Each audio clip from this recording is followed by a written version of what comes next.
স্বাগতম জনাইছোঁ সকলোকে।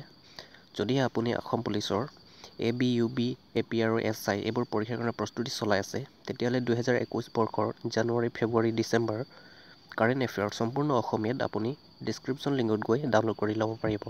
আৰু 500+ Assam and India January to December এই ইবুকখন অসমীয়া আৰু ইংৰাজী দুয়োটা মাধ্যমৰ বাবে বনোৱা হৈছে, য'ত 500টা ওৱান লাইনাৰ কাৰেণ্ট এফেয়াৰ্ছ দিয়া হৈছে।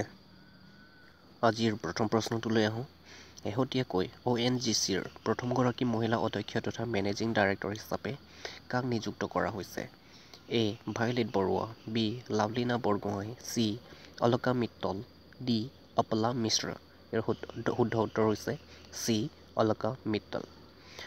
অলকা মিত্তলক শেহতীয়াকৈ ONGCৰ অধ্যক্ষ তথা মেনেজিং ডাইৰেক্টৰ হিচাপে নিযুক্ত কৰা হৈছে। অলকা মিত্তল হৈছে ONGCৰ প্ৰথমগৰাকী মহিলা অধ্যক্ষ তথা মেনেজিং ডাইৰেক্টৰ। ইয়াত যিহেতু ONGCৰ কথা পাতিলোঁ, আহক ONGCৰ কিছু এডিশ্যনেল ইনফৰমেশ্যন জানি লওঁ। ONGCৰ সম্পূৰ্ণ অৰ্থ হৈছে oil and natural gas corporation limited.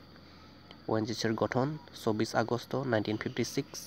ONGC এটা মহাৰত্ন কোম্পানী। দ্বিতীয়টো প্ৰশ্ন, ৰাইট টু পি কেম্পেইন কোনখন ঠাইৰ পৰা আৰম্ভ কৰা হৈছে? A. Nagpur, B. Guwahati, C. Bengaluru, D. Chennai.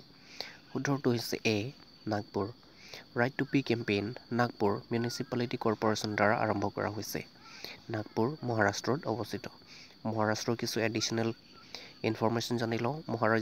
মহাৰাষ্ট্ৰৰ ৰাজ্যপাল হৈছে ভগত সিং কশ্যাৰী। প্ৰতিষ্ঠা কৰা হৈছিল 1960 চনৰ 1 মে'। মহাৰাষ্ট্ৰৰ মুখ্যমন্ত্ৰী হৈছে উদ্ধৱ ঠাকৰে। আৰু ৰাষ্ট্ৰীয় উদ্যান কেইটামান হৈছে গিলবাৰ্ট ৰাষ্ট্ৰীয় উদ্যান, গোগামাল ৰাষ্ট্ৰীয় উদ্যান, সঞ্জয় গান্ধী ৰাষ্ট্ৰীয় উদ্যান ইত্যাদি। অসম আৰক্ষীৰ লিখিত পৰীক্ষা তথা বিভিন্ন প্ৰতিযোগিতামূলক পৰীক্ষাৰ বাবে অতিকৈ প্ৰয়োজনীয় কাৰেণ্ট এফেয়াৰ্ছৰ এই 4টা ইবুক আপুনি ডিছক্ৰিপশ্যন লিংকত পাব। 3 নম্বৰ প্ৰশ্ন, জিৰকন হাইপাৰছনিক ক্ৰুইজ মিছাইল শেহতীয়াকৈ কোন দেশে পৰীক্ষণ কৰিছিল? A. ভাৰত, B. আমেৰিকা যুক্তৰাষ্ট্ৰ, C. বাংলাদেশ, D. ৰাছিয়া। শুদ্ধ উত্তৰ হৈছে D. Russia. Zircon hypersonic cruise missile শেহতীয়াকৈ ৰাছিয়াই পৰীক্ষণ কৰিছিল। ইয়াৰ গতিবেগ হ'ল 9 মেক, ৰেঞ্জ প্ৰায় 1000 কিলোমিটাৰ অৰ্থাৎ 620 মাইল। এডিশ্যনেল ইনফৰমেশ্যন, ৰাছিয়া বিশ্বৰ সবাতোকৈ বৃহত্তম দেশ। ৰাছিয়াৰ ৰাষ্ট্ৰপতি হৈছে ভ্লাদিমিৰ পুটিন আৰু ৰাছিয়াৰ ৰাজধানী মস্কো। ৰাছিয়াৰ টকা হৈছে ৰুবল। ধন্যবাদ ভিডিঅ' চোৱাৰ বাবে। ছাবস্ক্ৰাইব কৰিবলৈ নাপাহৰিব।